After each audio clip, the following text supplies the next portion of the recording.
went there, how many times have I shown her those exercises? The deficit, usually after you do this on your own. Just give me the exercises, I've done them all.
Got the guy with the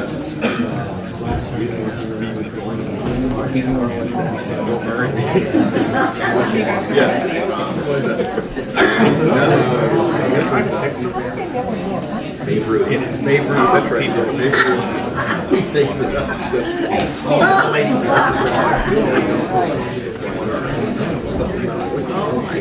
The original. Yes, like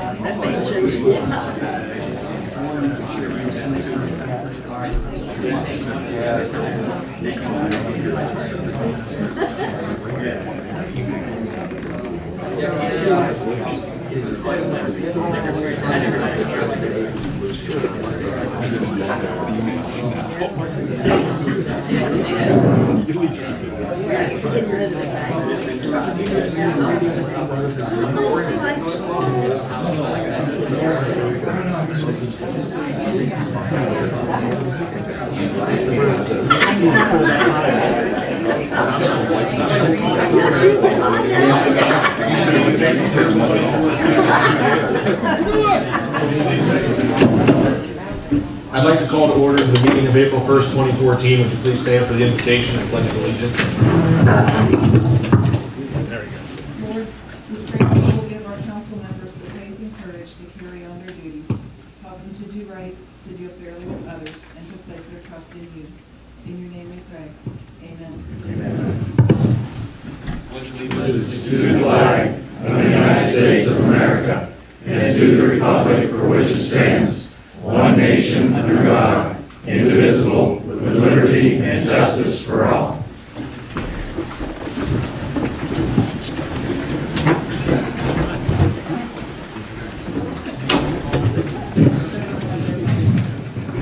Yeah.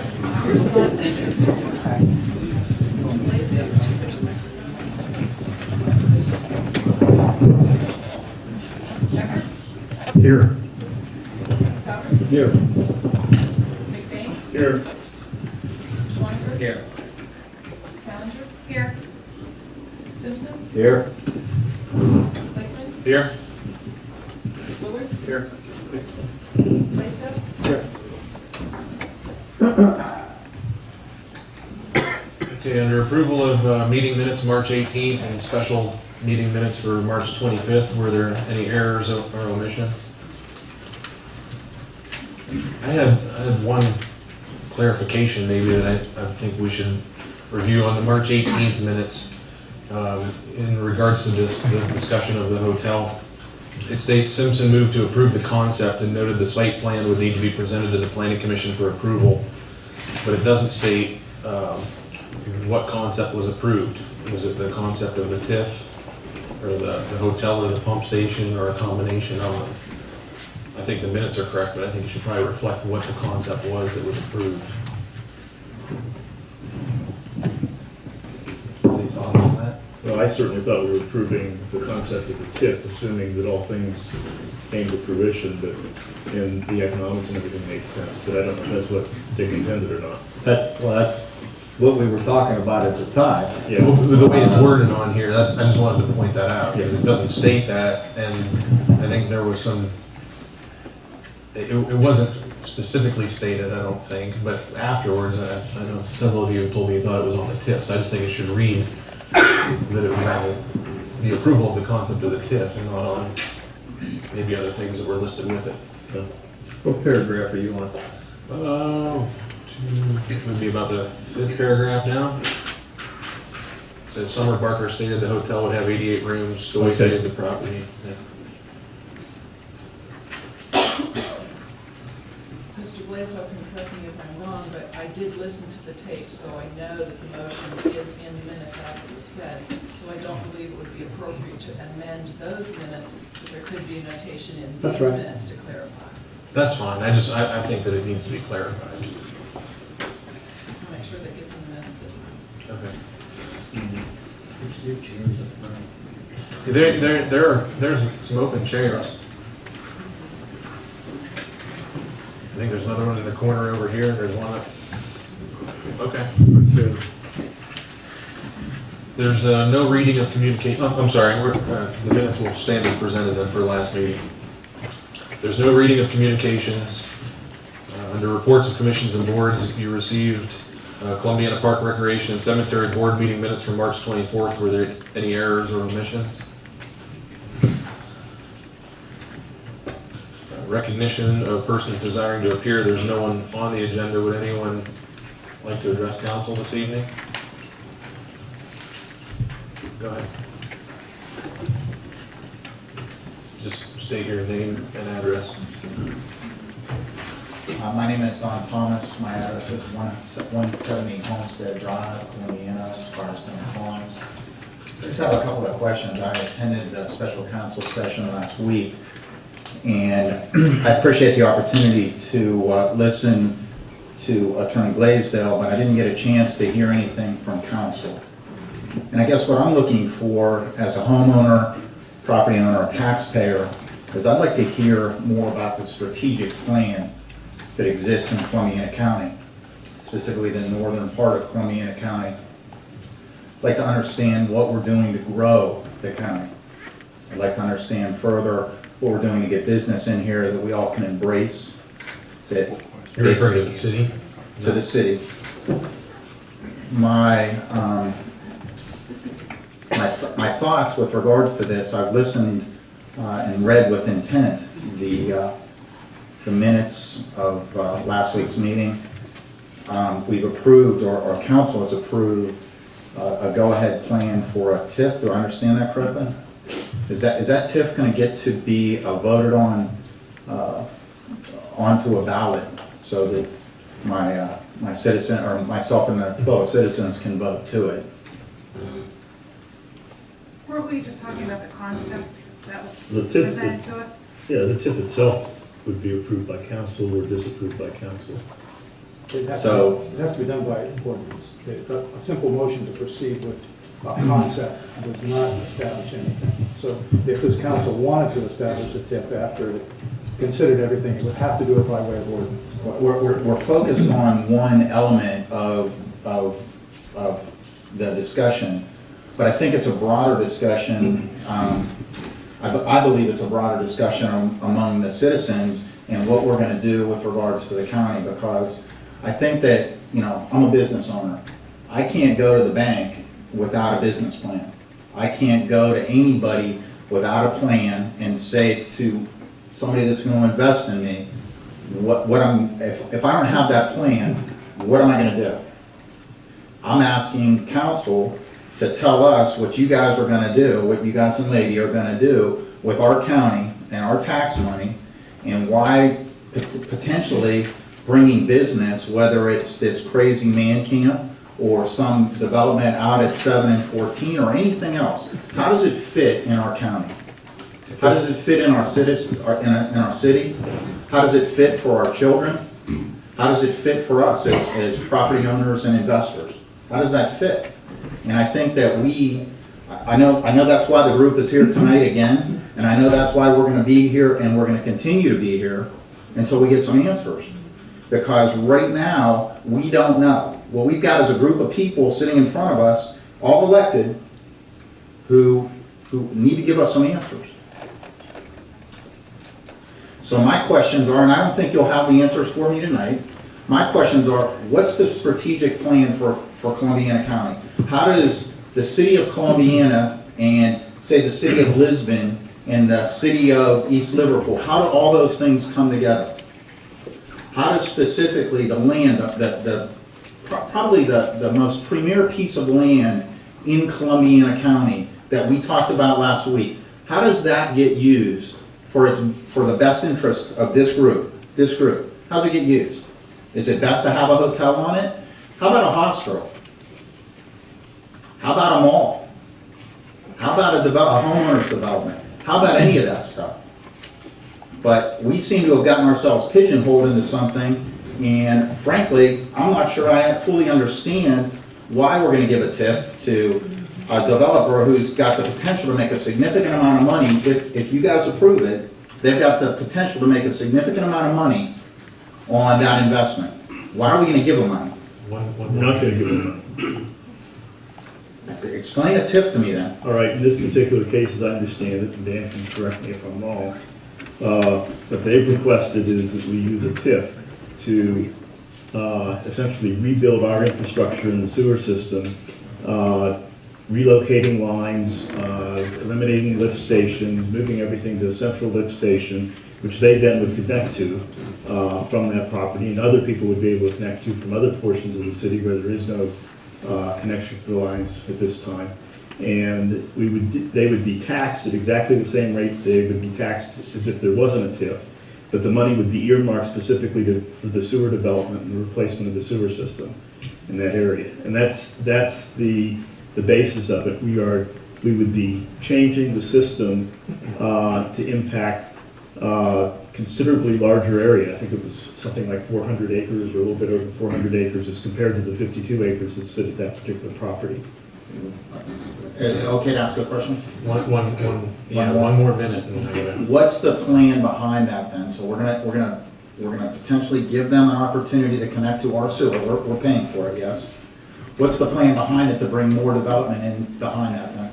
Well, they had their plan to develop that entire 52 acres, so that's part of it. And then the other thing is, I think there's a little bit of a problem because we as council can't dictate to private property owners how they develop their property.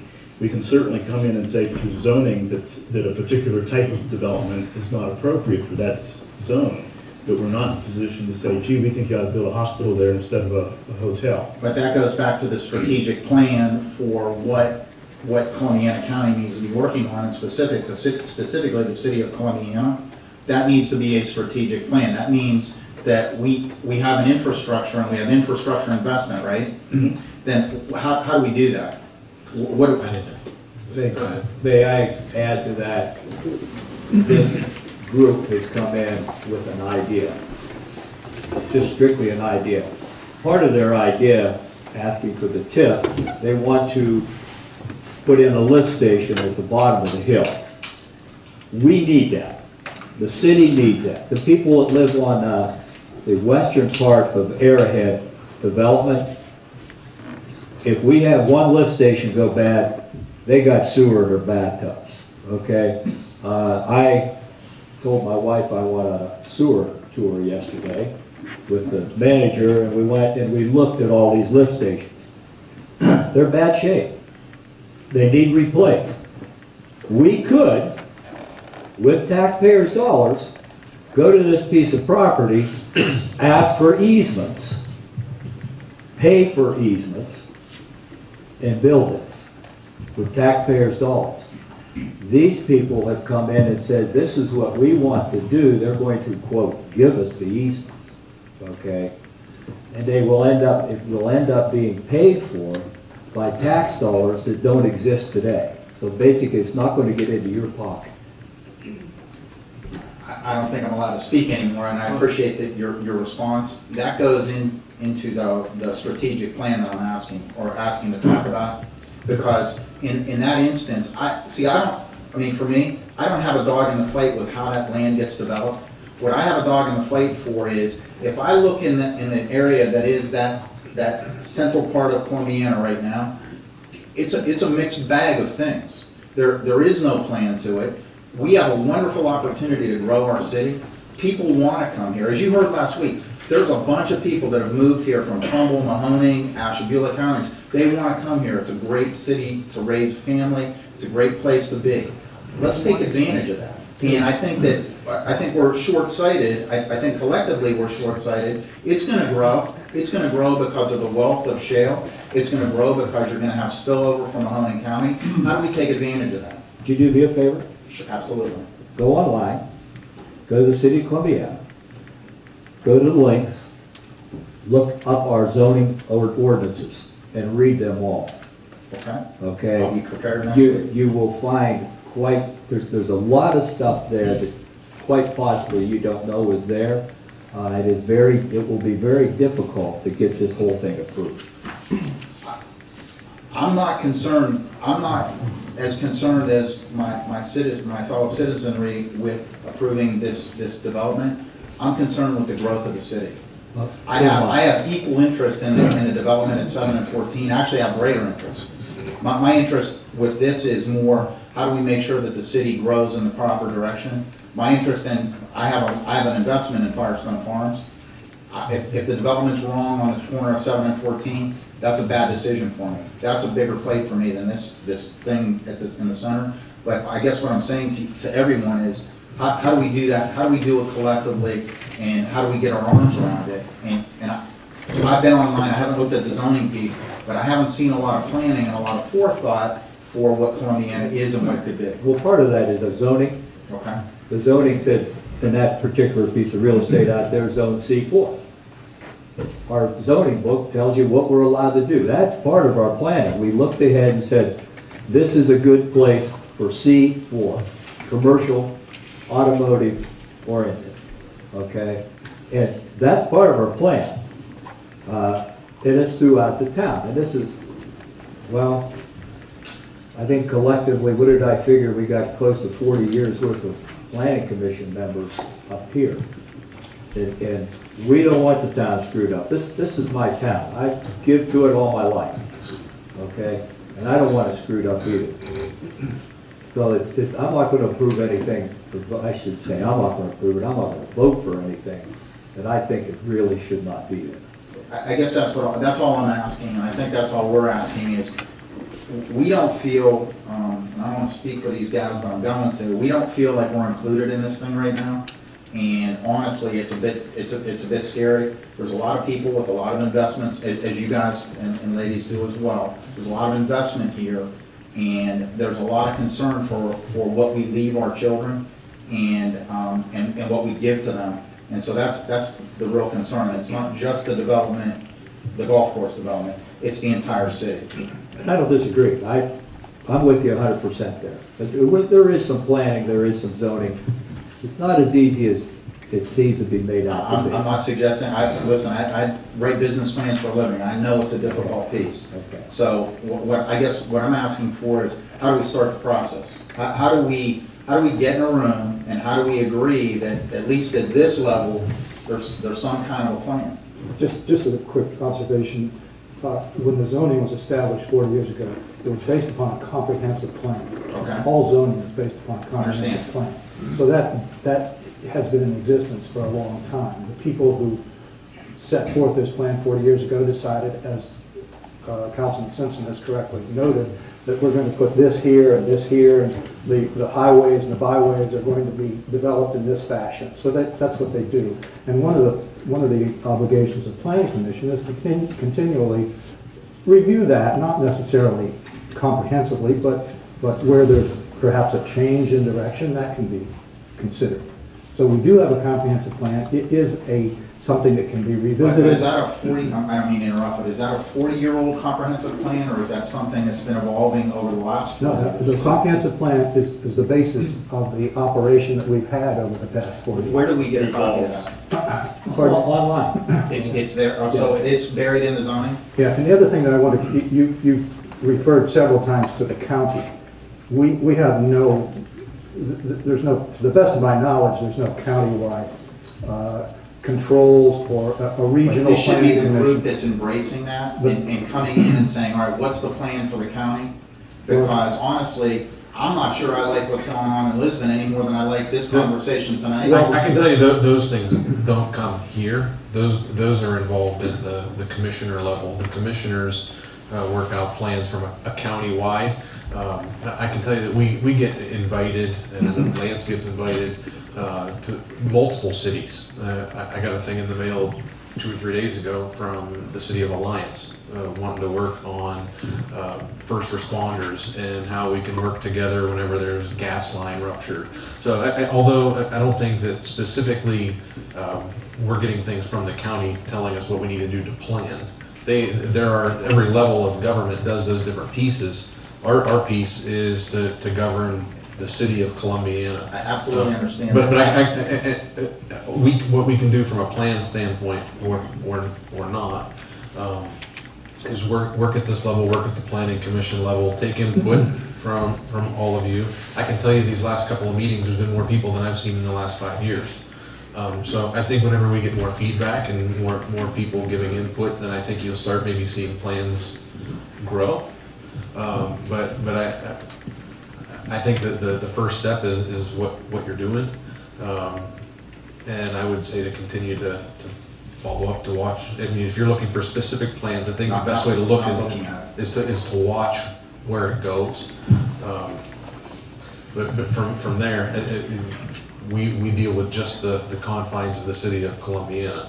As far as plans go, we're involved working with the county and a very good relationship. We work with them, like from planning with a drug task force, homicide task force, those types of things. We use our city assets to help at the county level, and then in turn the county helps back by helping pay for some of those assets. So I mean, we work at that level together, and from a plan, I know where you're going, and it's not going to get tackled in 10 minutes. Absolutely, but I think that for you folks, and honestly for us, I mean, we've elected you, and for us, I mean, our representation is here.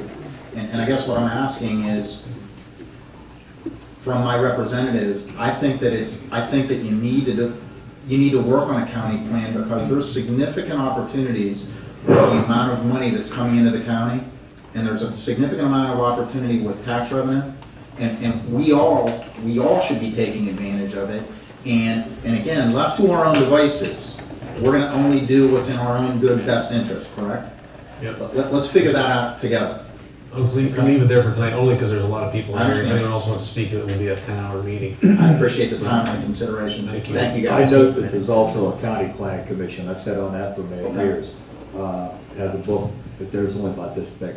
There's not much in it, and they're trying to upgrade that. I think we have to start somewhere, and again, I appreciate that there was a plan from back in the day. I think that it's something that's as an evolutionary position. I think it's something we ought to take up and figure out what the next 40 look like. Thank you, guys. Thank you. Is there anyone else?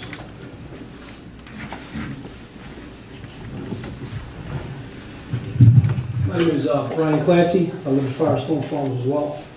And I promise I won't take more than 3 minutes. All right, Brian. You got it. Listen, I just wanted to comment on last week's special meeting with regard to the two motions that Ms. Honor, Mr. Bankman presented, that being the need for an architectural review, and both motions, again, one went silent and one went tabled. All right, with regard to the need for an architectural review, I guess Attorney Blaisdell did an excellent job with regard to talking about the ordinances that have been in place for 40 years to protect us as a community.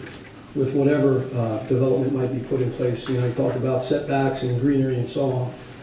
And again, I just, from that meeting, didn't walk away with a warm, cozy feeling at the city council, you know, with regards to those ordinances that are already in place for 40 years.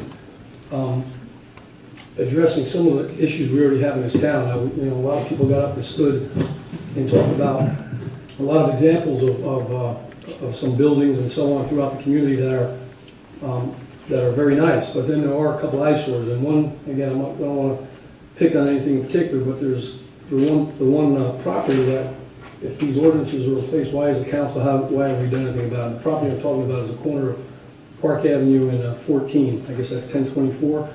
All that dilapidated construction equipment, that rusted equipment that's sitting there.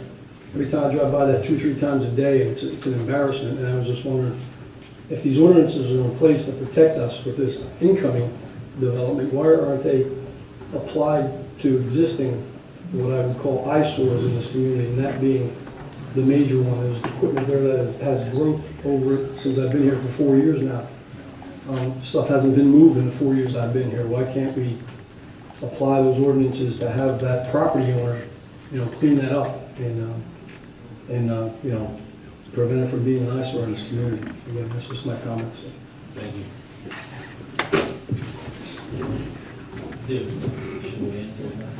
Art? Go ahead. The property you're speaking of, had that, and this may not be an answer you're satisfied with, but was there before it was annexed to the city of Columbiana. So by law, it's grandfathered in. If that property ever changes hands or use, it will be under our rules. We've tried many times since I've been here to do it by suggestion, by coercion, and it hasn't worked to get that cleaned up. But he was there before it was in the city of Columbiana, so his use was grandfathered. If it changes hands tomorrow to a different use, yeah, then it'll be under our control. Can I ask a question? If you come up.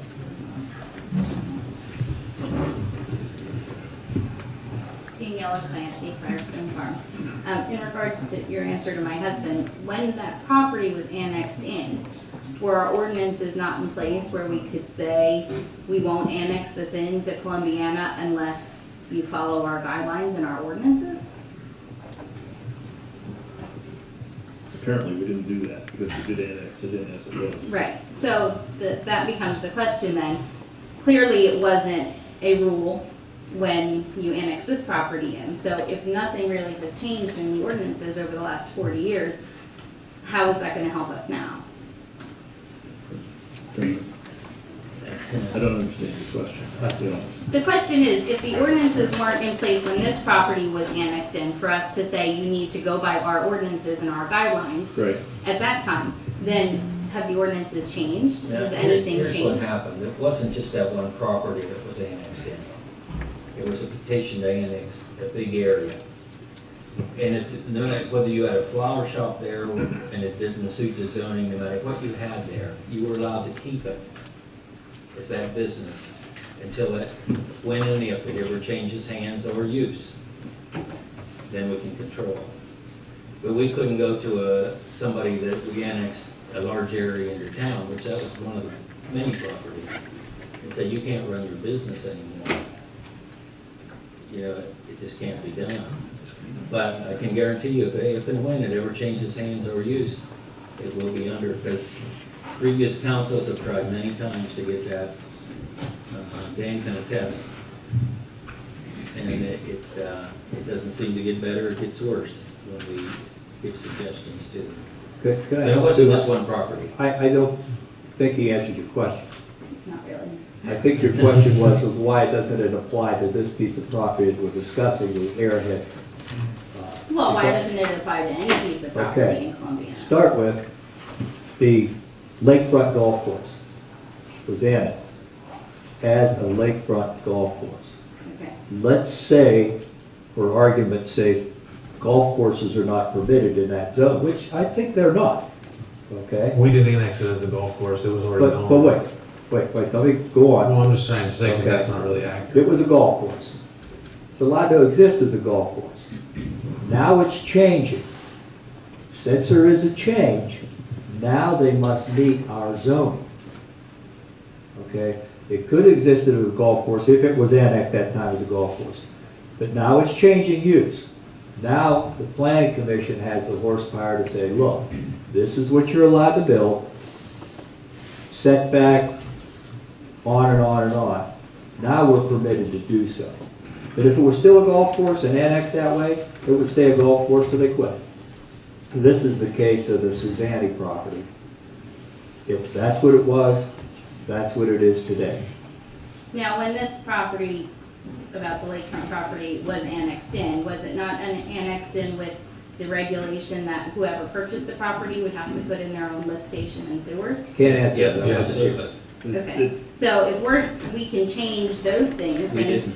We didn't, they still have to connect. They to still the have to system. pay for it. And the city of Columbiana has, at this point, never paid for a developer's water, sewer, and electric. They have to do it all their own.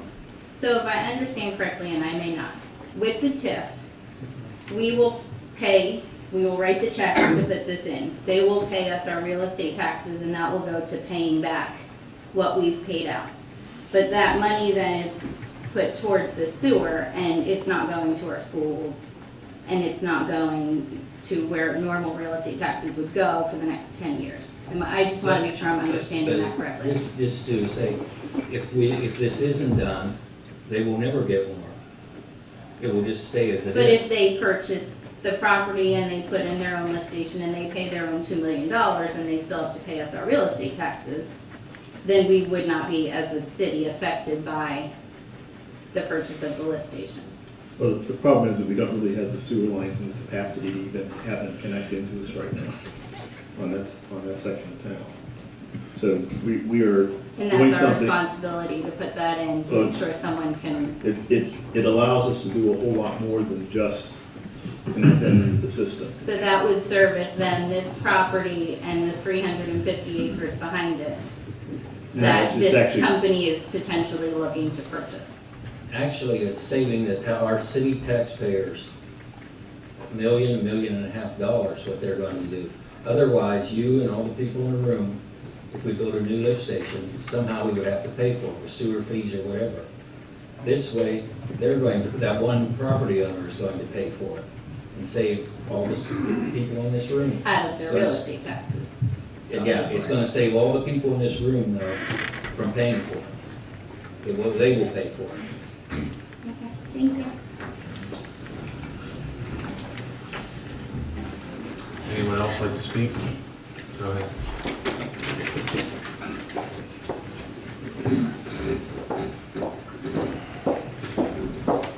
Cindy Gephardt, 310 Royal Burkdale.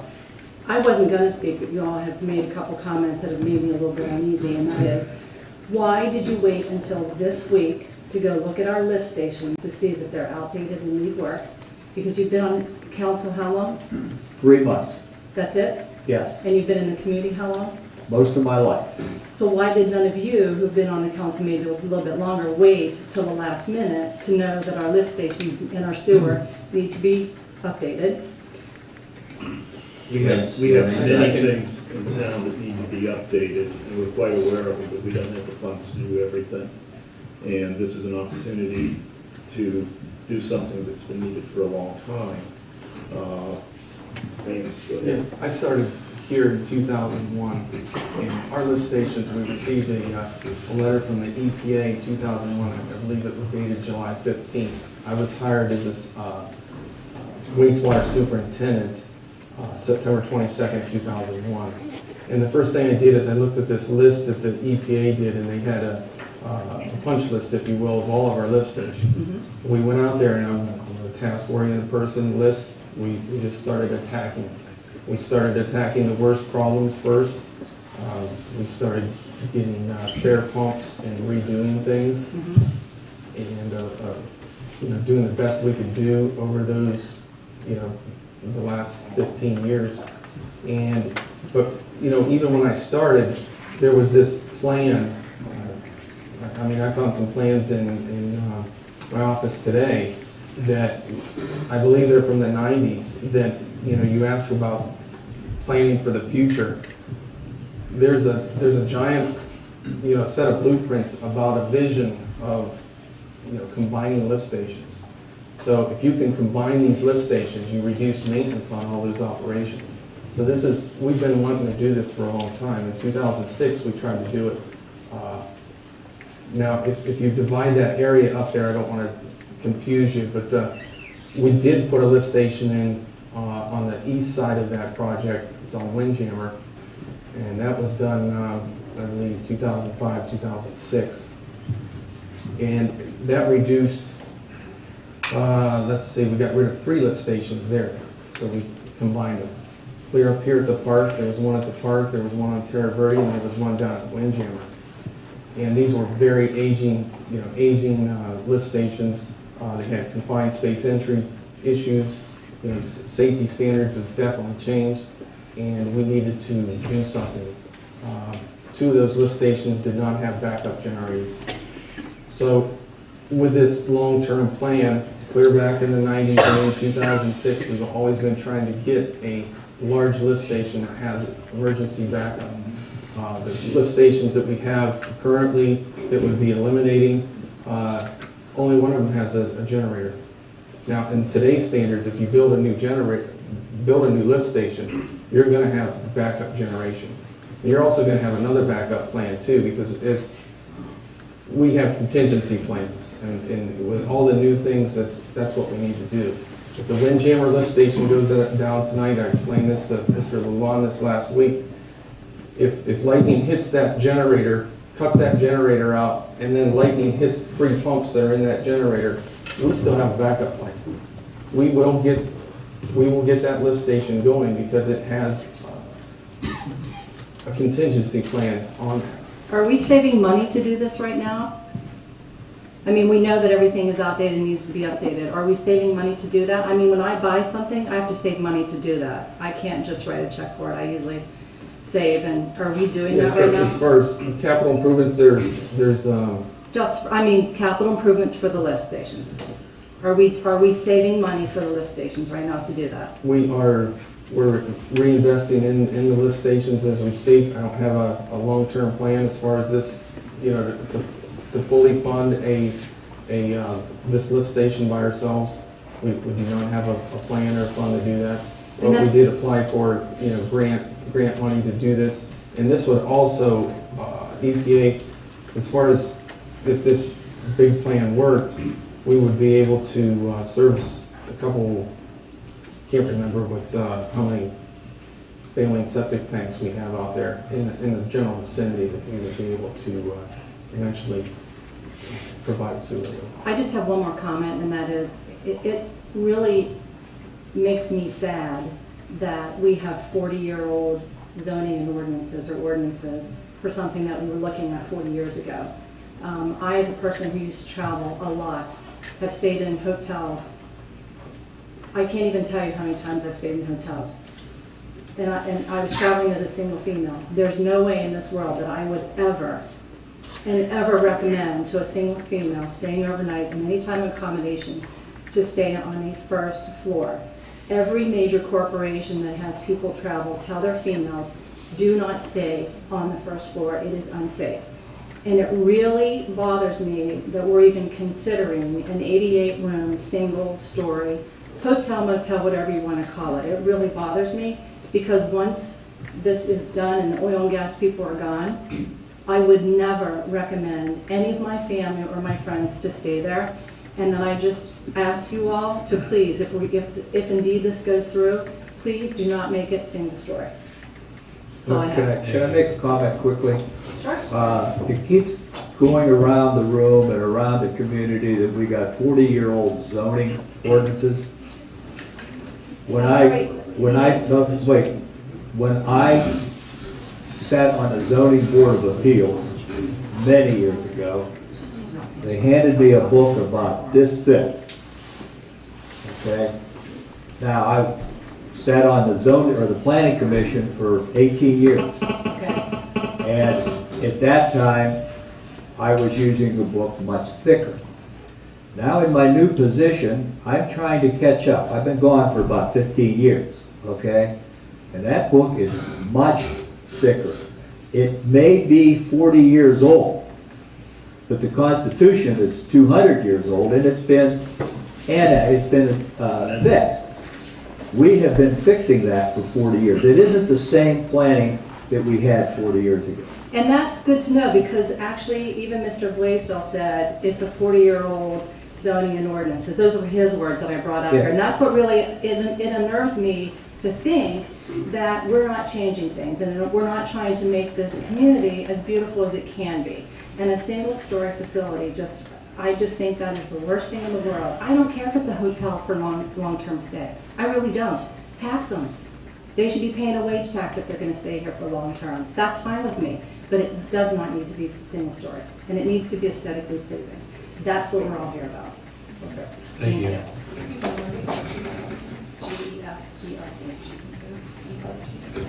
Anyone else?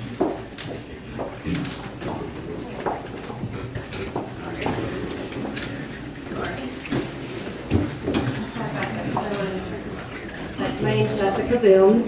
I'm on Windjammer, so I appreciate that the station's on Windjammer. But can I just say, I guess what we're concerned about is, you say it's an ever-evolving zoning that you're constantly working on. So all we're asking is the hotel motel, you know, add the term man camping, be updated. It's very short. I did read the zoning. Go ahead. Can I say one thing? Mm-hmm. Our zoning is designed as such, it has listed what is permitted. In our zoning, there is nowhere listed man cap, so it's not permitted. The only things that are allowed to be built in our, according to our code, correct me if I'm wrong, our code is written in this zone, you're allowed to build stores, restaurants, and so on. It doesn't mention car dealers. The car dealer can't build there because it's not mentioned. Our zoning allows only what is mentioned, and there's nowhere in our zoning that mentions. And I understand that, because I was here last week. Okay, and so also it listened can't to be the built attorney. there. Okay, but can I tell you what my concern is as a citizen, and the reason that we've asked for an architectural review board is because, with all due respect, Mr. Simpson, I did listen to the meeting on the 18th, and you did say it's the United States of America, and something can be built with green, with purple polka dots, as long as it meets our zoning. That's not what I said. Okay, what did you say then? I said, I'll paint my house green with purple polka dots, because it's mine. I own it, it's mine. When somebody comes in with new zoning, they have to meet the requirements. It's the reference that was made to me that they were going to tell me what I can plant, what siding I got to put on my Well, we're house. not speaking about residential property. We're speaking about They were commercial then. property. Okay, well, I'm not gonna get into semantics, because Okay, honestly, but I didn't say you could build a hotel that way. I said, it's mine.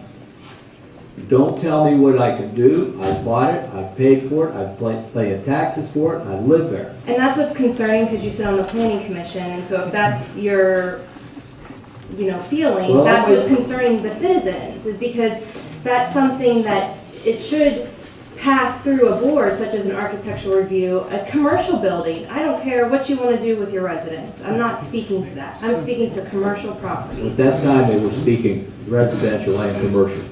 There actually, I don't know There are what to many say that, and I never mentioned the word residential or commercial. I said, I don't care what form it takes, we can discuss it. Yeah, I lived in a community for quite a while that had a architectural review committee. And theirs included both residential, commercial, and industrial, and anything else. Anything that you could see from the street had to be reviewed by the architectural review committee. If you wanted to change your door, change windows on your house, it had to go before the architectural review committee. The architectural review committee had absolutely no standards set up to say this is what's permissible, this is what's not permissible. You walked in, presented a plan, if that plan was approved, you could go do what you wanted to do.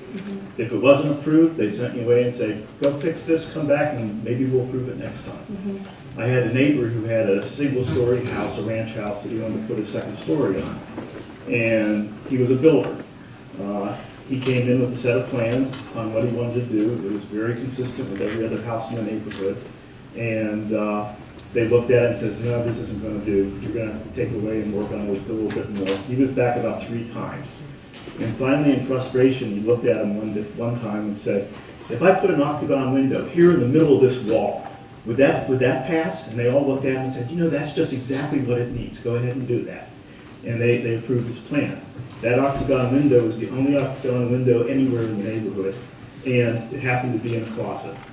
So don't necessarily ask us to do something that may not end up being what you want. I think our planning commission right now has all the authority and power to address all the issues that you're talking about in the architectural review committee.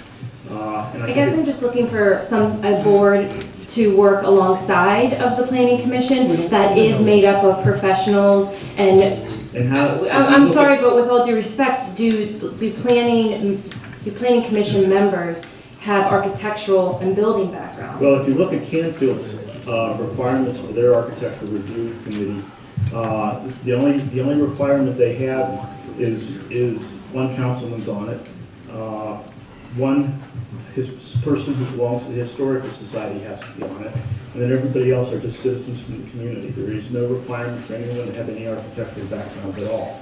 And I'm not real sure how we would apply that here, because if we did, let's say we had 3 people or 5 people who were architects who had that kind of background. I don't know exactly how many you can have in town. They're suddenly going to be in a position where do they have a conflict of interest when they're reviewing a design? If it's their design, they certainly can't do a review of it. If it's a design of one of their competitors, can they sit down and honestly give a good review? I don't know. I'm not sure that that's the case. Right now, our planning commission has the ability, if they feel they need that kind of guidance, to go out and ask for it. They can call someone in and get that kind of input on any specific project. So I'm not sure that the architectural review committee is the best way to go. It may be something where we put greater emphasis on the idea that when a design's coming in, that if they feel they need additional review and expertise, that they go out and ask for it, and we encourage them to do that more. I guess I just feel like if it's something that the citizens are asking for and want that badly, whether it's architectural review or additional zoning ordinances added to our hotel motel section, I just am not sure why council would be opposed to something that is just adding additional protection. Even if you don't agree with an architectural review board, just adding zoning ordinances. I don't know why, can you answer that? Because I had asked that last week, why council would be opposed to something like that. I was on planning commission for 5 years. I was chairman of it for about 3 years, I think. And we constantly looked at the issues in the plan, in the planning commission guide, the document, the plans, zoning plans, and evaluated them, made recommendations to council where we thought it was appropriate, and had those incorporated into the guidelines. We had ones that got turned down too. We had times where we walked in and felt very strongly that something should be changed, and council basically said, no, everything's good enough, don't worry about that. But no, I don't think there's anybody sitting here who said be surprised that would say, if we saw a true need to modify and change part of the zoning, that we would say no. I mean, I have no problem with the planning commission going through and looking at the current requirements for hotels, for gas stations, for pick any kind of structure you want, and saying, gee, we need to make some changes here and improve things. Yeah, I mean, just because with all due respect, I'm not just speaking about the lakefront property, I'm speaking about any property. I mean, a hotel, motel, man camp, whatever you want to call it, can go anywhere in our city. And I just think that it's time that we... That's absolutely not true. Okay, you know what I'm saying. Well, maybe the best way to fix it would be to add something that Right, that's what I'm would saying. actually define one, because whenever 40 years ago the term wasn't around, so obviously it wouldn't be there. But semantics, you can play on what one could be. Brian, there have been man camps in operation over the entire human history. I worked in man camps I was a geologist. I worked in man camps in Australia, in Papua New Guinea, and I can tell you that in Papua New Guinea we had tents on platforms. Those would not be permitted anywhere in Columbiana. In one place in Australia we had little travel trailers. Those would not be permitted anywhere in Columbiana. In another place, it was a very nice man camp. It was built to a higher standard than my college dorm was, but it wouldn't be permitted in Columbiana because the room size wasn't large enough to meet our code. Well, and that's just the problem, is that everywhere you went, it was a different definition, right? So all we're saying is why don't we define it No, as a city? in all those places that I'm talking about, there were no codes at all.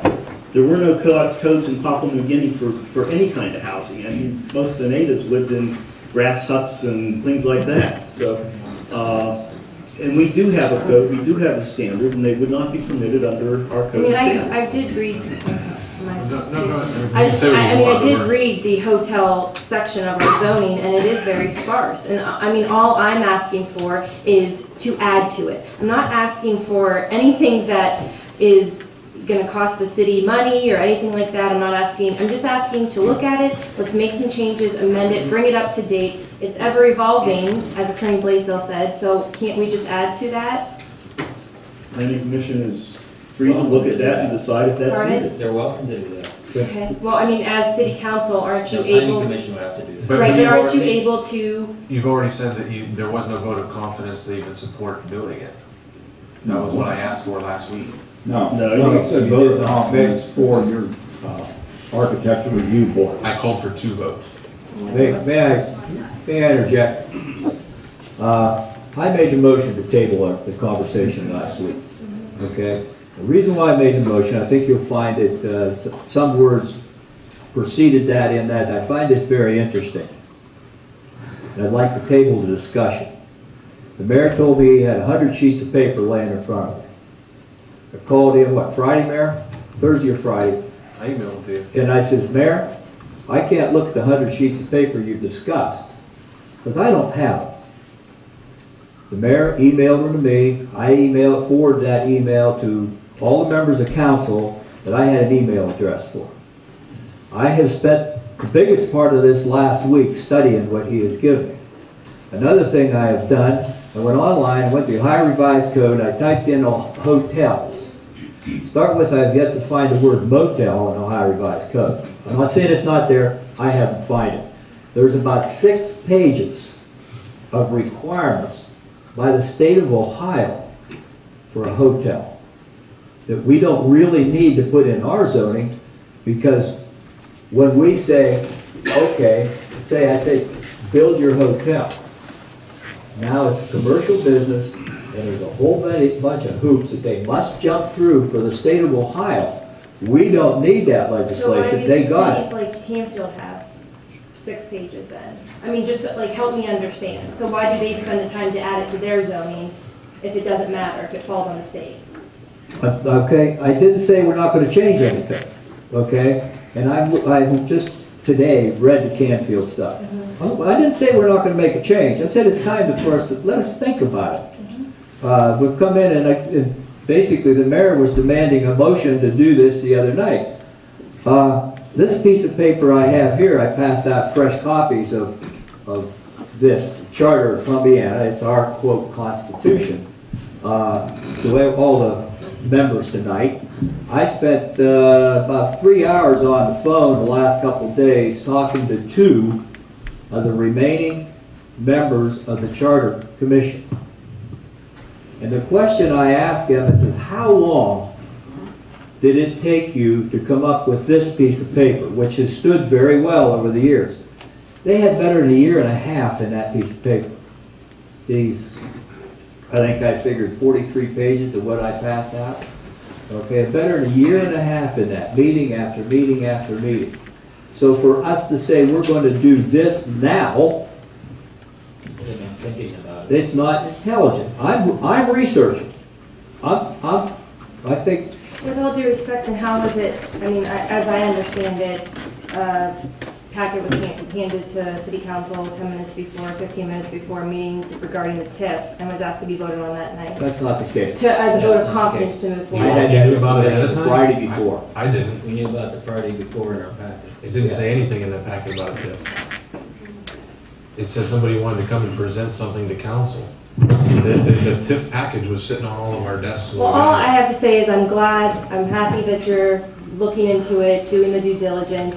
I feel like if it's not something that's going to be asked of planning commission by city council, then we will approach planning commission and we will continue and make our presence known there. So, I mean, I appreciate that you're looking into it and doing the research, as am I. I'm trying to not speak uneducated. I'm trying to do my research and know what I'm speaking about in zoning. So don't think that it's hearsay and I'm just getting riled up from what is going on in the community. I am trying to have an educated opinion of my own. Start reading the zoning on the page where it says site plan review, requirements of site plan review. Okay. Start reading there. All right, so, but you are going to continue with the idea of, okay. I'm thinking about it. I'm not saying we're going to do or not going to do, but I'm thinking about it. All right. What is the process when somebody wants, like, they want change to the charter or to planning commission rules? What is the process? Do they just go to planning commission and say, this is what we want, this is our, and voice their opinion? Do they come here first and say to us, this is what we want, you take it to planning? Charter to start with, we may start here and say, we want to put another section of the charter that all the streets are lined with gold. We would have to talk about that, come up with it, put it in to the vote of the people, yes or no, okay? This charter was put in place, a year or two later, it went back to a vote because some people felt it shouldn't be here, okay? That time, it passed the second time. It held up, okay? Now, change in zoning, Wait, real quick, on the charter, it's reviewed every 4 years? 5 years. When was it reviewed last? About a year ago. Last time. 2011. Was it 11? 2011, it'll be up for review in 2016. Okay. Now, zoning. Zoning can come from a lot of different ways, okay? I spent many an hour trying to completely redo our zoning, keeping a lot of the old avenue and what have you years back. Planning commission can come up with a change, okay? At that time, they can recommend to council the change. Now, we'll go back to painting the streets gold again. Planning commission says, let's paint the streets gold. Comes to council, and they say, we don't have that much gold, we're not gonna do that. And council can shoot it down, or they can say it's a good idea, and it can be passed, okay? That's the basic steps. Now I can go into further, it could be a community initiative to suggest this board is the one that changes. But like Tuesday, there's a meeting for planning, so everybody should go. But I think it was just canceled, wasn't it? Oh, We have nothing to come before us. okay. What they have to say wouldn't be pertinent, it wouldn't be something, We don't normally have planning commission unless we have something to do. what they have to say, I guess, would be something to do. Well, yeah, it would. Yeah, it would. I don't have an argument. You need to get on the agenda or whatever, and how do you get on it? Somebody's asking. Come in and talk to Bob Belding or the manager. Yeah, I can answer that. The agenda for the planning commission, anybody that wants to appear before planning commission has to do so by, it would have been this last Friday. And since nobody had submitted any subject matter to Bob Belding, who is our planning commission manager, so to speak, nothing was submitted to him by that time period. There was no need to have a planning commission meeting.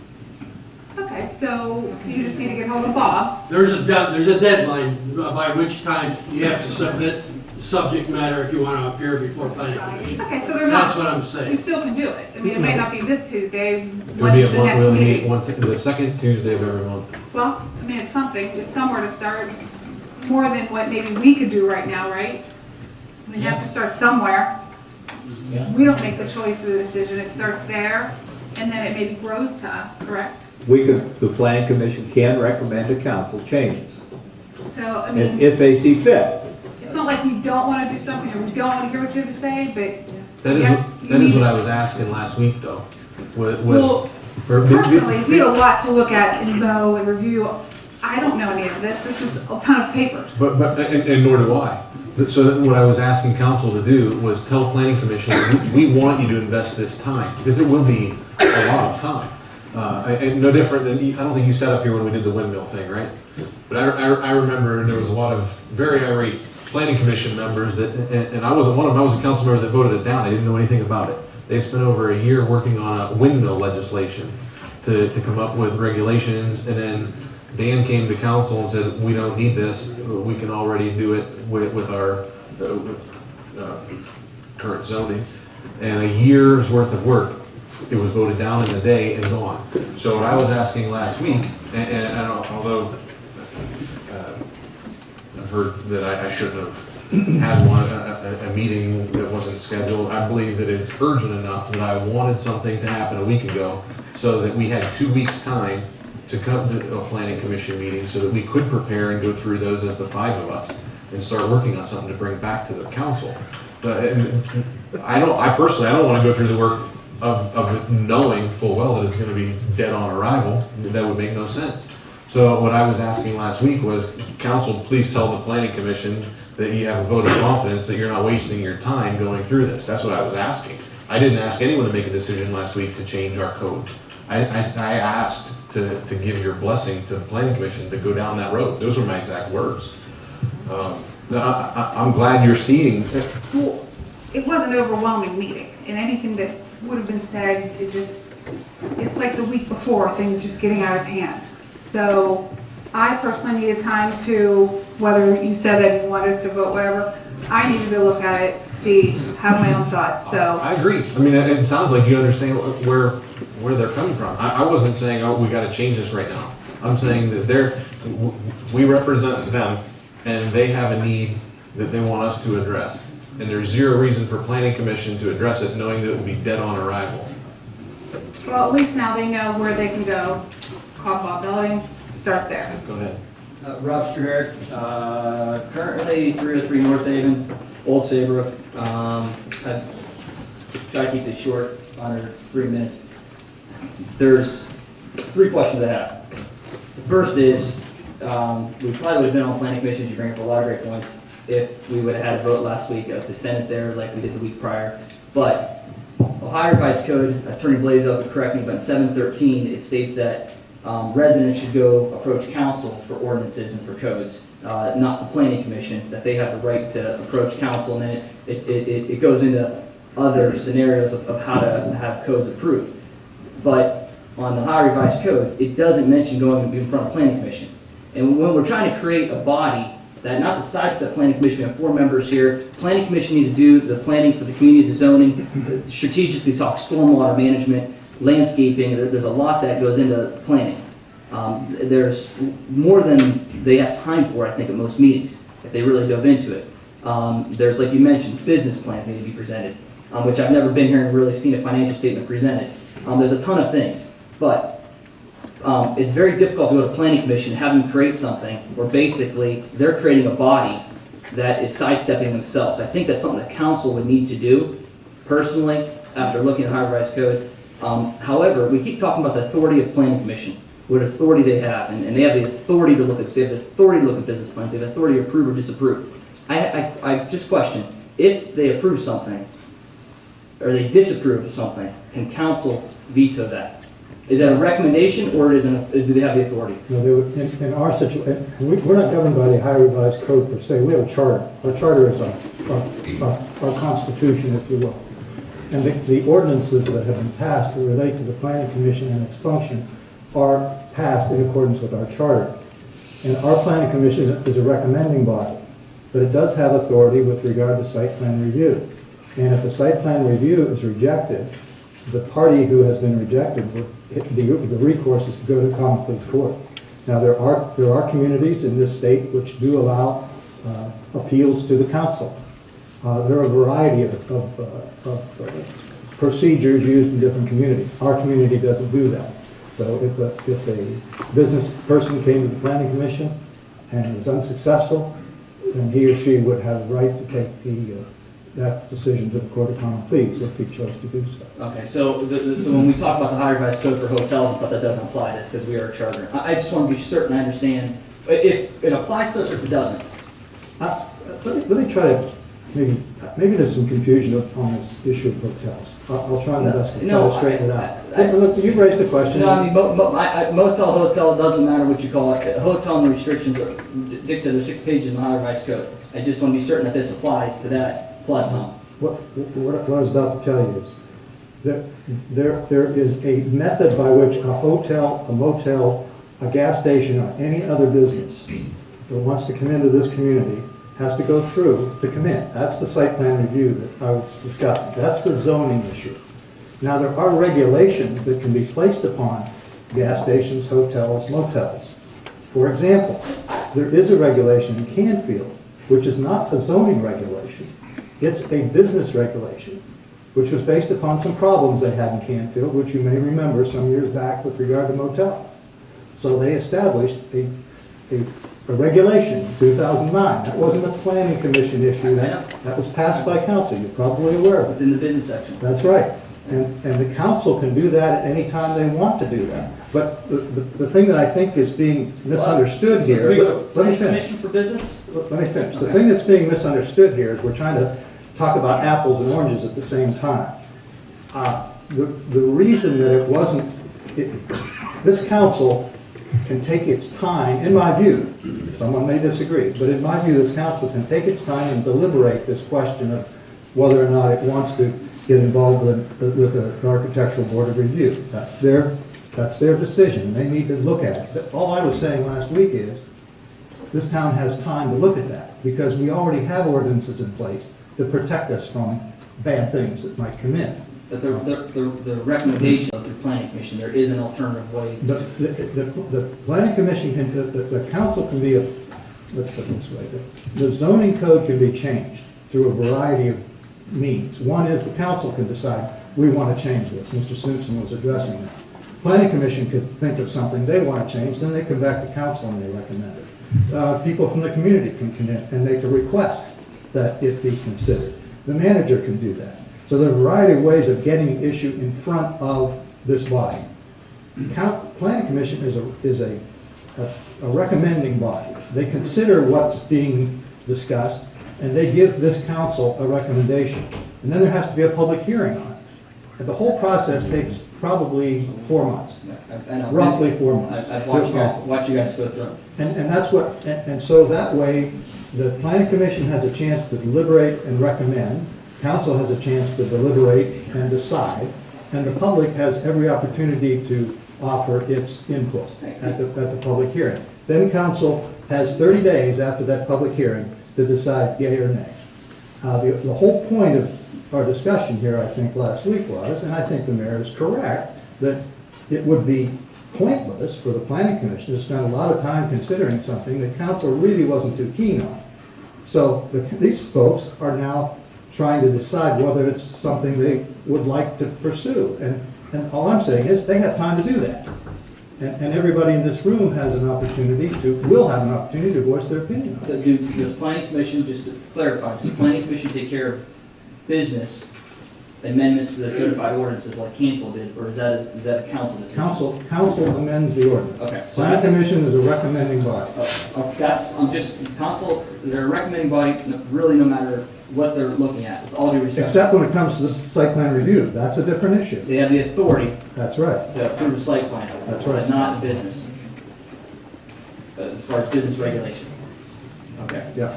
And just to clarify, because you keep mentioning the first sentence or two of 1282, can you read through the permissible businesses of 1282? I know C1 and C2 and C3 apply to C4, but it's quite long. There's quite a list of permitted uses in the C4 zone. I know. Do you want to expand on that, or is that? I don't have it in front of me.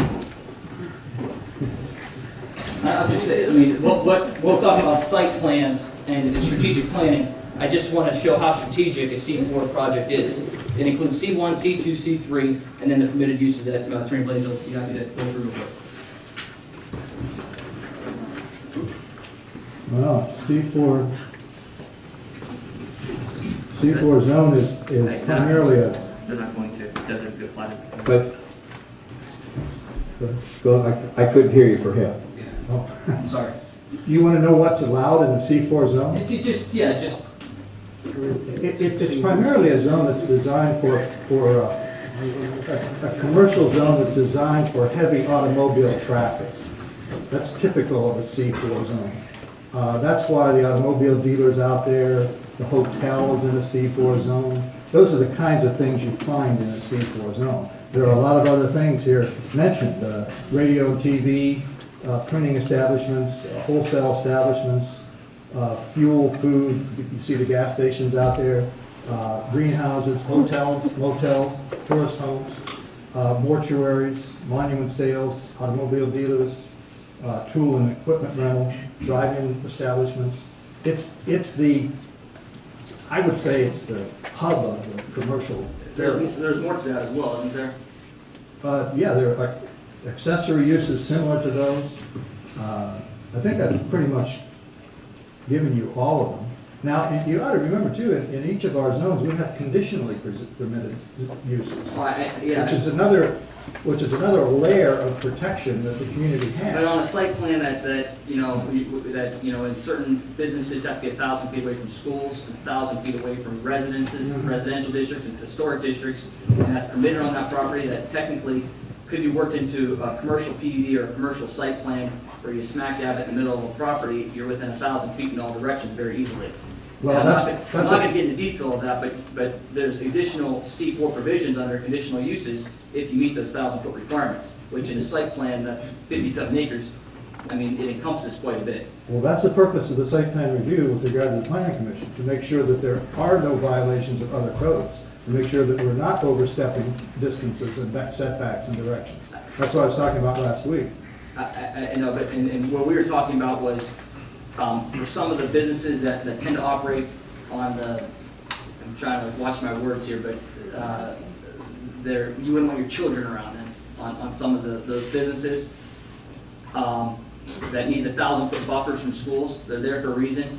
If you had an architectural, not review board, I'm talking more or less guidelines that said you need to have certain criteria in a C4 district, or it would make it more difficult to have establishments that are not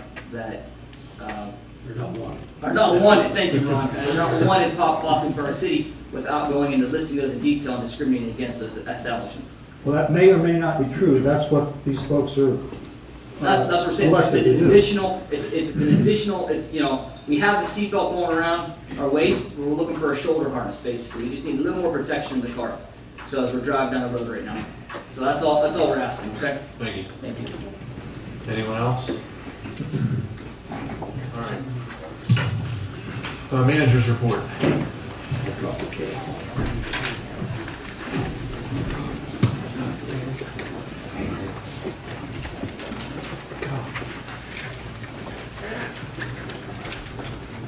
Okay, in your packets, you had the bid results for the asphalt, gas, fuel, and line for the water plant. Those are all in your packets. You also had a building and zoning department report for February 2014 and March. And I can go down to my update. As you know, we're getting up against a deadline, April 30th, for our healthcare plan that we're looking into. Our committee's meeting every week right now, and we should be we're actually meeting tomorrow at I think 3 o'clock, and we hope to have, I think we'll have everything by tomorrow, if not by Friday. All the quotes from everything. I have a list of them here, which you've already heard before, but that would be MMO fully insured, MMO self-funded, United Healthcare, Anthem, Help America fully insured, Anthem self-funded will also be quoted, so we'll have all that. Representatives from DC Wellness are not here tonight, but they will be here on the 15th with our recommendations from the Health Insurance Committee, and they'll be able to ask us or be able to answer any other questions. for that. So we'll be needing to vote at that meeting also? Yeah, well, yes. We're looking at the legislation right now. I contacted them today. You know, depending on what we end up doing is going to depend on what legislation we may or may not have to do. Sincere question. If you guys have been working on this for 8 or 9 months, how can we decide in a day? Well, I can tell you, I can give you the, I can get you the information as soon as we get it, before the council meetings. I mean, this has been a long, arduous process, and we have, I believe we've done our due diligence on it. I mean, Chief, I don't know if you want to say anything on that. Chief is on that committee. I guess just speaking from the standpoint of being on the insurance committee, and what you say is true, it's taken us 8 months. I think the short answer to your question is that the due diligence that's been done is largely invisible to you at this point, other than the few updates we've been able to give you, would include our arrival at a final recommendation that seems to be the best option for the city in terms of cost savings, balancing that against the coverage, employee concerns, all the things that are out there. We're going to be able to make that recommendation, I think, to you in a fairly clear-cut manner after 8 months of deliberation and gathering. Literally every employee in the city has been interviewed multiple times to gather the information necessary. Some of the stuff has taken time on the healthcare provider end to get your quotes prepared. So I don't know if we're going to ask you to say, review all this stuff for the last year in one day. I think we're going to do. Just saying, we've done all this homework for you. Here's the results of our analysis. What is your opinion on the analysis, and do you agree with the recommendation? I think that's what we'll be. The problem becomes is some of it gets beyond our control in terms of how quickly the healthcare providers get back to us and the response we've given them, obviously as much as 3 months ago. Some of them came back quickly, some of them not so quickly. In the interest of getting all the possible quotes like we agreed to do, that's what we're trying to do. We're still waiting on the last one to be finalized and gotten in here to be analyzed and compared against the rest of them. The reason we're going to need a vote on the 15th, obviously, is because of the May 1st deadline for the renewal. So I would advise you be prepared to look at that analysis and make your best guess as to whether our analysis is accurate and agrees with what our original charter was from you folks. I think you'll find that we were very diligent in doing it. We have representation from management, from both of our union, from our non-union staff, and I think that was a pretty good balance. If you've ever been in a room on our contract negotiations, you know we agree on nothing. Kind of like in here. To get to a consensus was a pretty tall order. I believe that we're very close to that. I think when we get the final numbers, we will in fact have a unanimous recommendation for you. That's, in my opinion, monumental. That's where I think that's pretty much the deal. If there's anything else, I'll try to answer you. Okay, in your packet, you've got the park board minutes, and they have considered new rates for the swimming pool, and that will be in your legislation under new business. I placed legislation in there on the that bridge program, that bridge inspection program. Finally got that in there. As I said, we've got the bids for the lime, fuel, and asphalt in, and those are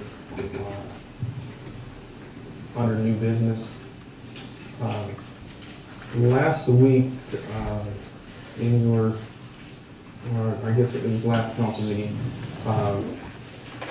Mr. Simpson asked about the bed tax and where we stand with that. So I don't know, Dan, if you can give us just a brief update of where we're at. Well, it's going to be very brief because Sure. I spoke with Attorney Dave Vardy, who has been representing the chain, I believe, and he is of the opinion, as am I, that because the city of Columbiana sits partially within Mahoning County, which already has an excise tax, bed tax, lodging tax, if you will, we could only establish the initial 3% tax. Now that might well benefit the city, but it's not going to benefit the chamber, because the chamber only benefits by way of a 50% distribution from the second 3% or the additional 3% tax that's imposed. It's a rather convoluted statute, but Dave and we share the opinion that that's where we are, and were we to establish a 3% bed tax at this point in time, the only likely party that would be affected by it would be the Dutch House. And we're not really sure about that because Mahoney County already has a 6% tax on the Dutch House beds. So the question becomes, would that be another 3% on the Dutch House? And that's something the council would have to consider if it was going to consider passing that 3% tax. So that's the update. If you have any questions, I'll try my best to answer them. Is that your understanding, Chris? That's the understanding that I've seen, but I have other discussions that I feel we need to address. Well, that's fine. Our intention is to benefit the community and certainly the chamber if we possibly can, but we do feel we're limited on that particular issue. I think the point that the chamber was trying to present to the council was to start action to get an ordinance in place for future development prior to anyone else, i.e. possibly the township or the county itself, setting something in place. So we were encouraging this council to act on a positive method. Whether or not the chamber gets anything for tourism is immaterial. Okay. That would be nice if we did, because they've been doing a lot to promote Columbiana. But that's to be discussed further down the road.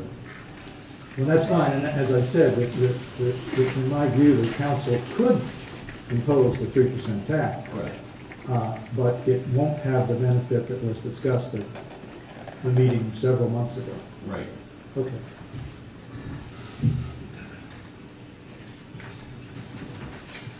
Okay, moving on to the apartments, the water plant. Legislation for the water treatment plant surcharge is on the agenda. And I put for implementation purposes, it would probably, at the earliest we could do it, would be June 1st, as far as billing's concerned. Arcadis, as far as the water treatment plant, they just sent us a letter asking us to answer about 13 questions. So there's a lot of work on each one of them, so just in order to update that PER. So Matt and I will be working on that over the next probably week to get that back to them. We had a couple water line breaks that were repaired, jetted the chemical feed lines out at the water plant, and we ordered a new influent meter for the water plant. The wastewater plant, a new explosion-proof furnace was needed to be installed at the screening building. These units are in a pretty corrosive atmosphere, even though they have a lot of ventilation in them. They corrode pretty quickly, and that one was installed in 2005. I think it only made it about 6 years before we had to really put some Band-Aids on it, but we had to end up putting that in. The Metz Road generator, after having multiple problems and tests and service calls, I believe we got that fully operational, and like to thank the residents out there, especially Mr. Oliski, that lives near that lift station and doesn't want his basement flooded. And he's been able to help us out on that a lot, as far as telling us how it's doing. The street department, they hauled grindings to the park the last couple days. Picked up and finished brush pickup, the first one. They applied 8 tons of cold mix, and they plan on getting hot mix. They were trying to get caught up on leaves. Everybody knows we're behind on leaves. We're behind on fixing the potholes at that more permanent with that hot mix, but we should be getting on that. And also, some of the alleys that need grindings, we'll be putting that down and grading them out due to the damage that was done over the winter for them. Electric department, finally we've got results back for the wastewater electrical problems within the plant.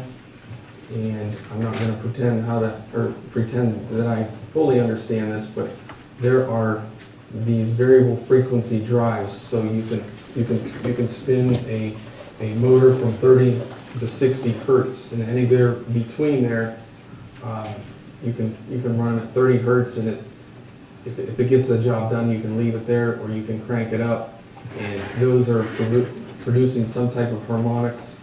And it's traveling down, the engineers in the audience may understand it better than I do, but basically we've got to put some filters on that system and then perform a test on that.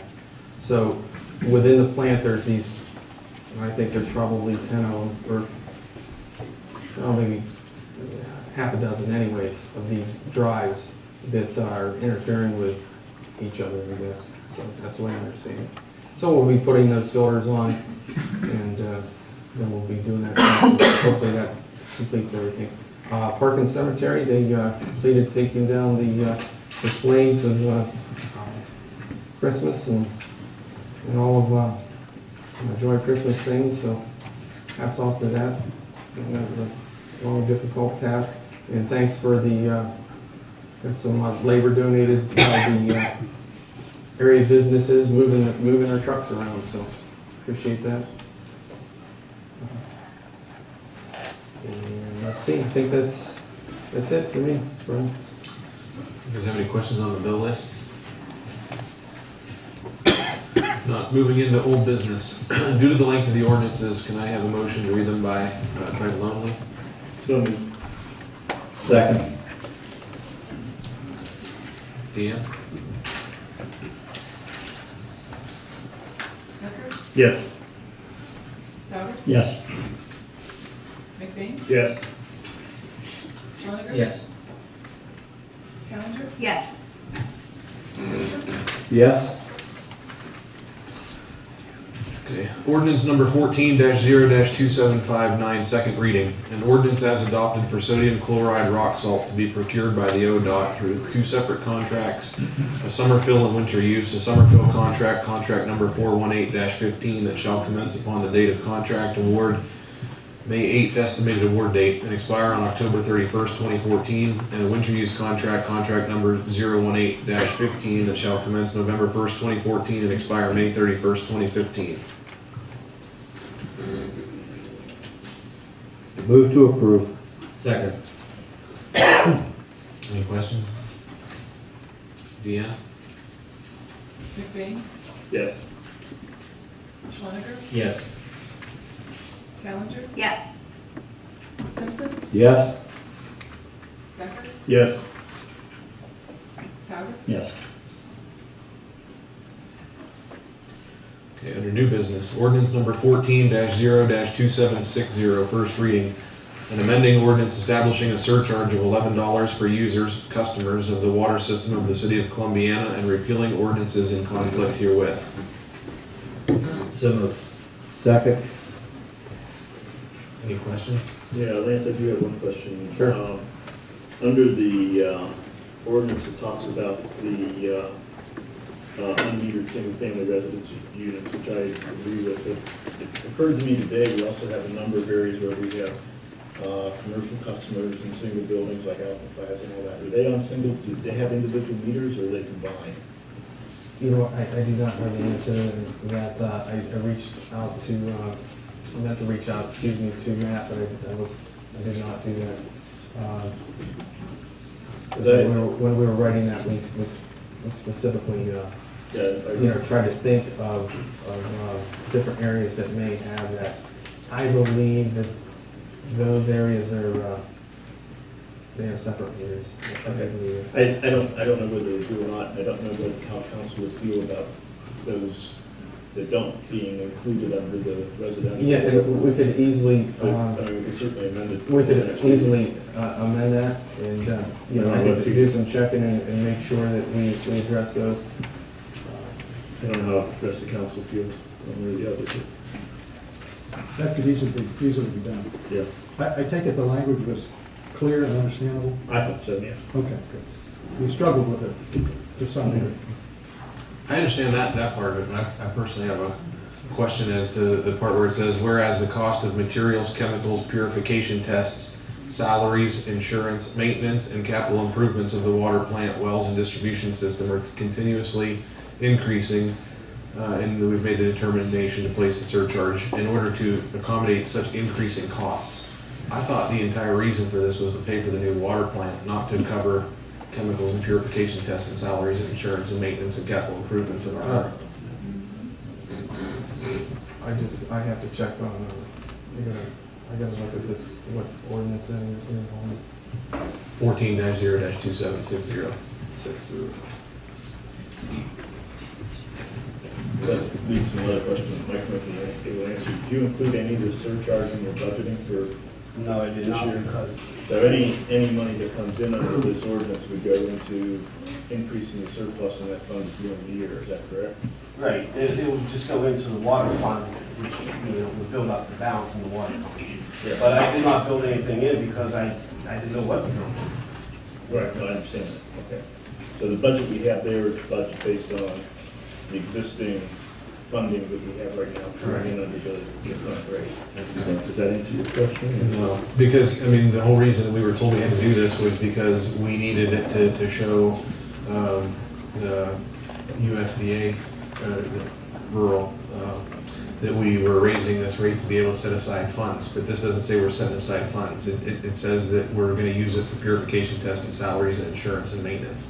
Well, in other words, where it says $11 needs to be exposed in order to accommodate such increasing costs, it would be more palatable if it said something like needs to be imposed to pay for future Just the water capital plant. improvements. No, just the water plant. I mean, that was the whole reason we're doing it. Yeah, okay. So I think that whole thing needs to be amended to only be to set aside for the water plant, or there's no reason to be doing this, because the whole reason that we said we have to oppose the $11 and look at it 6 months later, it is to pay for a water plant. It would be used as a. Doesn't matter what it deposit. would be, but it needs to be stated Sure, that. I mean, and as I said, we can. Can one of you make a motion to amend that? Because ultimately, I mean, from a presiding officer standpoint, I know it doesn't matter, and our charter states that if I don't sign something, it doesn't matter, but I can't put my name on that. There's a hand up out there. Just correct me if I'm wrong, but wasn't one of the reasons and a whole lot of discussion involved with that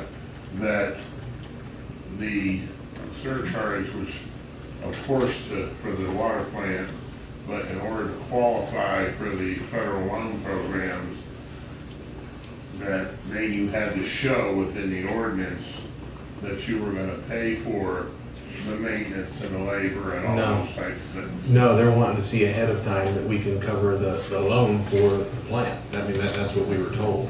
But their recommendation, Well, but their recommendation is falling by the wayside in this. And this doesn't say anything about buying a new plant. It's to upkeep our current one. It says capital improvements of our water plant. We can make that more clear. Can we do that tonight? Just can do it at the second reading. Sure. Call for the question. Deanne? Challenger? Yes. Simpson? Yes? Becker? Yes. Souter? Yes. McBain? Yes. Schlenker? Yes.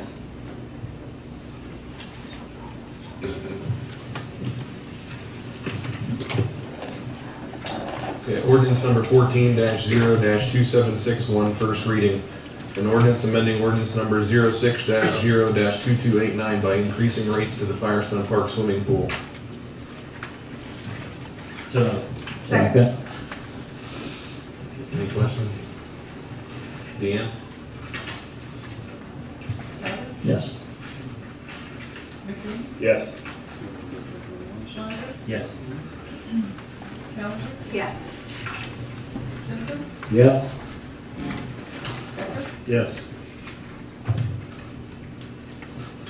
Ordinance number 14-0-2762, first reading. An ordinance enacted by the City of Columbiana, hereinafter referred to as the Local Public Agency, LPA, to participate in the bridge inspection program service provided through the Ohio Department of Transportation, PID 97103. So moved. Second. Any questions? Deanne? Yes. Callender? Yes. Simpson? Yes. Becker? Yes. Souter? Yes. McBain? Yes. Ordinance number 14-0-2763, first reading. An ordinance authorizing the city manager to enter into a contract with Mercer Lime and Stone Company, 560 Branston Road, Slippery Rock, PA, 16057, for the purchase of lime for the water plant. So moved. Second. Any questions? Deanne? Simpson? Yes. Becker? Yes. Souter? Yes. McBain? Yes. Schoniger? Yes. Callender? Yes. Ordinance number 14-0-2764, first reading. An ordinance authorizing the city manager to enter into a contract with Leiden Oil Company, 3711 Lee Harps Road, Youngstown, Ohio, 44515, for the purchase of gasoline and diesel fuel. So moved. Second.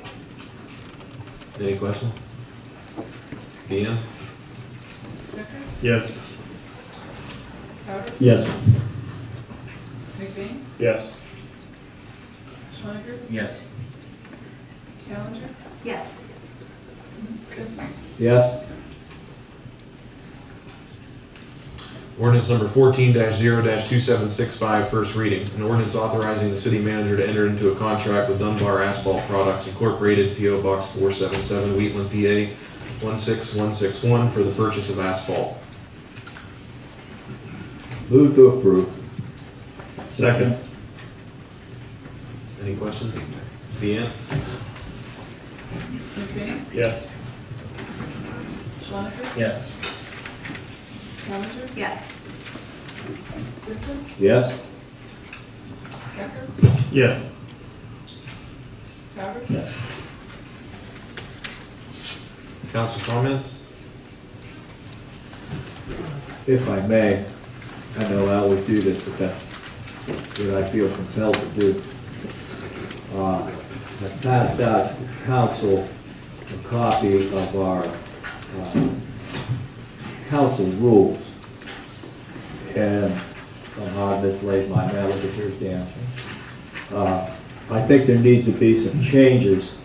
One is 220.01G. I believe it's incorrect by what our charter says. It says motions may not be open for discussion until properly seconded by a member of council or the presiding officer. I believe the wording, the presiding officer, should be taken off there. That's going against our charter.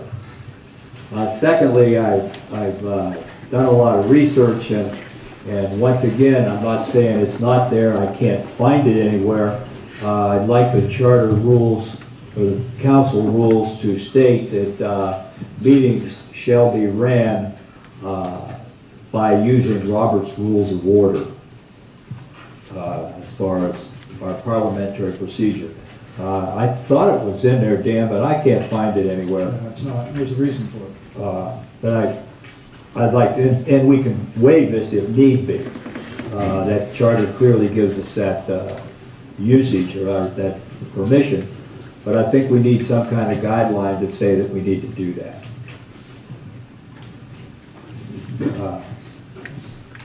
First, I'd like to open that up for comment with how the rest of you feel.